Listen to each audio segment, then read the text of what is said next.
Yeah, it's awesome. There's a chapter that I want to highlight. So step 8 in the process is invest in women to create alpha. So can you tell our listeners, all of them, and the female listeners, what you mean about that? What I mean by that, thank you for giving me this opportunity, because I do think that this is very key. We in various communities around the world, and I think almost all communities, particularly communities of color, we spend a lot of time not only making sure that we are celebrating the women around us, the women in our lives, and certainly they are the bedrocks of most of our communities. But then also there are ways in which we undermine, particularly in the business world, the contributions that could be made by women. And women of color in particular. And my point to be made is that, look, if we continue to do that, we do so at our peril. That when you think about building a society, when you invest in women, women tend to reinvest in family. Yeah. They reinvest in community. They reinvest in education. They reinvest in buildings, meaning home and that sort of thing, all of which are the necessary pieces to build a very strong society. There was one quote that I really wanted to have in this book, and each one of the chapters starts with a quote. And there's a quote by Shirley Chisholm, the first Black woman to be elected to represent her district in Congress in the hundreds of year history of the United States. She's the first Black woman to actually have that distinction. She's from New York. And she wrote that if they don't give you a seat at the table, bring a folding chair. Yeah. And for me, that is such a lesson for what we're up against as Black women. But the thing that is going to be the great enabler is the tenacity and the willingness to bring themselves into situations that are otherwise they're not being invited to. They're not asking permission to be at the table. They will be at the table, and they'll be at the table, the ones that exist. And if they don't find themselves at those tables, they will create other tables. Yeah, absolutely. So from my perspective, all of that is very much why you invest in women. The word alpha is a technical term used in the investment industry to talk about profit. It's really a showing of profit when you're talking about investing, that you want to show that you actually have, like Impact X has a 4.5x return. The alpha is above the amount that people invested in does. What is it that you're returning to them? That's the alpha. Okay. And Black women will return an inordinate amount of alpha, and already do in certain situations. I use the example of Kathy Hughes. I use the example of Pat McGrath. I use the example of, you can use the example of Rihanna. You can use, there are many, just go on and on and on in terms of the women and the Black women who are returning to investors a great amount of alpha.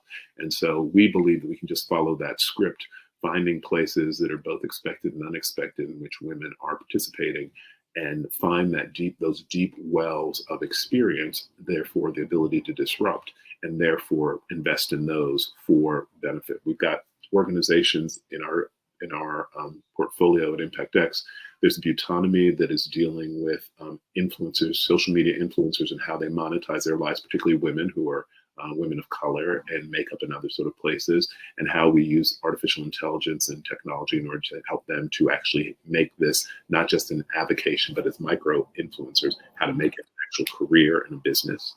We have another business, Our Grid, where the founder there is a woman who has helped to create an approach to making sure that all of those scientific research and studies that go on an annual basis, 80% of them come to nothing, but to how to increase that percentage so we get more medicines and more efficacy out in the world as quickly as possible.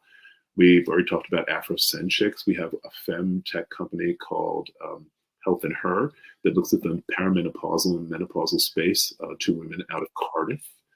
We have any number of women who are part of our media and entertainment portfolio who are writing interesting sorts of projects and sort of the talent behind what it is that we're doing in order to try and create stories that are women-based and sort of strong women focused, but then in front of and behind the camera have all of the attributes that we'd like to see so that we can actually build a sustainable ecosystem.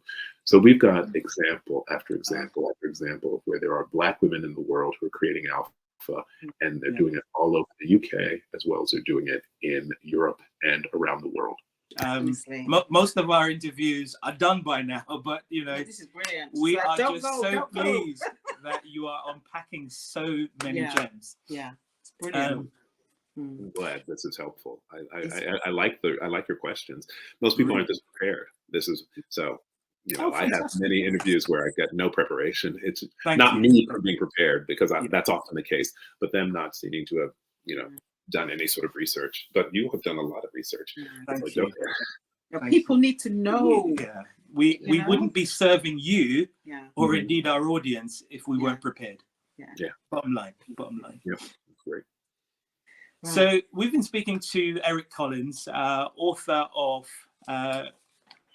We Don't Need Permission, How Black Businesses Can Change Our World, CEO of Impact X Capital.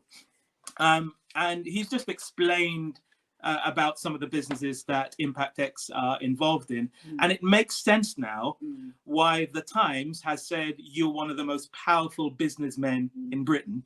And also it makes sense that you've been on the UK Black Power list because you are quietly just disrupting and changing our world, changing the game and creating a whole lot of change, a lot of change that hasn't been seen around for a while.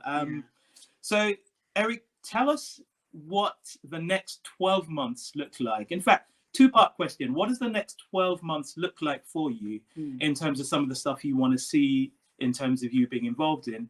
And also, what do you want your legacy as a Black Brit, I had to get that in, to be in this country and beyond? So I'm in uncharted territory, Colin and Judy. Books are, sometimes they are, what do you say? They're sort of coasters on tables because they come and go very, very quickly. Sometimes they're more. And so the question of what will happen with We Don't Need Permission and how that will then, because everything that you do changes your life in some ways. That what is it? The butterfly in the Congo by flapping its wings, creates a hurricane in the United States. The question of what will happen is still to be determined, and a lot of it will be determined by partnering with people like you to have conversations like this that maybe interest people and takes this beyond a moment and maybe moves it a little bit further. I don't know that it becomes a movement, but at least maybe becomes a memory for people, and in the back of their minds they remember, I just don't need permission, and they do something a little different.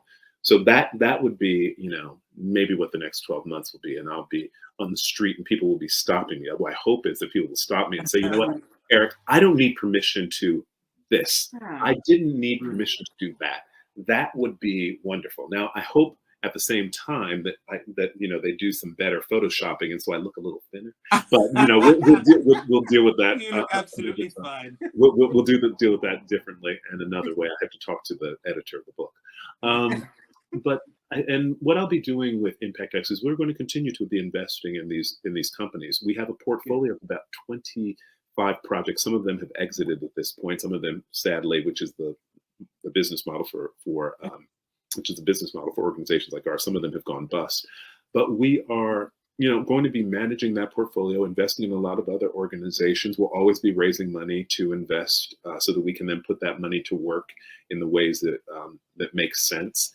And then we will be talking as much as possible. One thing that will not stop is we'll be talking as much as possible about why it's important to be change agents on an individual, a group, and an institutional basis for the next 12 months. We will be, to whomever will listen, and even those who don't necessarily want to listen, we will make it our business to amplify that message, because we know that we will be better served as businesses, we'll be better served as individuals, and certainly as communities when we have businesses that are working, and we'll be talking to the government about it. We'll be talking in the media about it. We'll be pressing everyone and working and partnering with other organizations like the Black Equity Organization, the new Civil Rights Organization, which has just started to sort of compete with, to sort of replicate what the NAACP and the Urban League did in the United States here in the UK.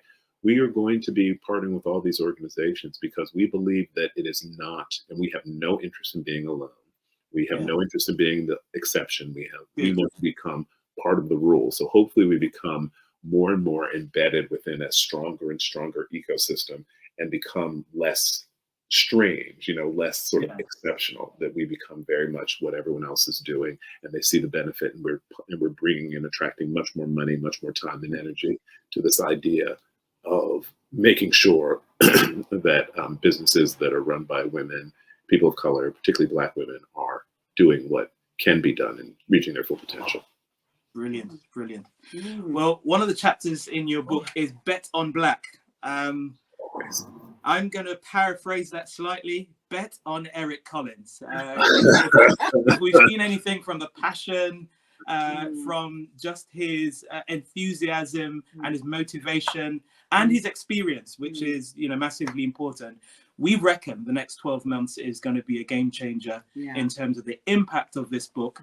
And I'm sure there'll be people walking around saying, yeah, you're right. We don't need permission. I'm going to start that business. I'm going to employ 1,000 people. I'm going to change the game in terms of economic empowerment for the people of this country, that other countries across Europe and the globe can look at and say, actually, this all started with a manifesto from a gentleman called Eric D. Collins, Henry and Adeline's son. And the church said, amen, amen, amen. Amen, amen. Yeah. And once again, Eric, that is not flattery. It's not flattery. This is so needed. You talked about the structure over here being a little anemic. Yeah, this is refreshing, very refreshing. And, you can probably see behind us, there's some books there. Yes. Not many of these people look like us and understand what our experiences are. And that's why I'm so excited about reading this, because theories are fine, principles are fine, but when you put lived experience and shared lived experience in, it takes it to another level. So, absolutely.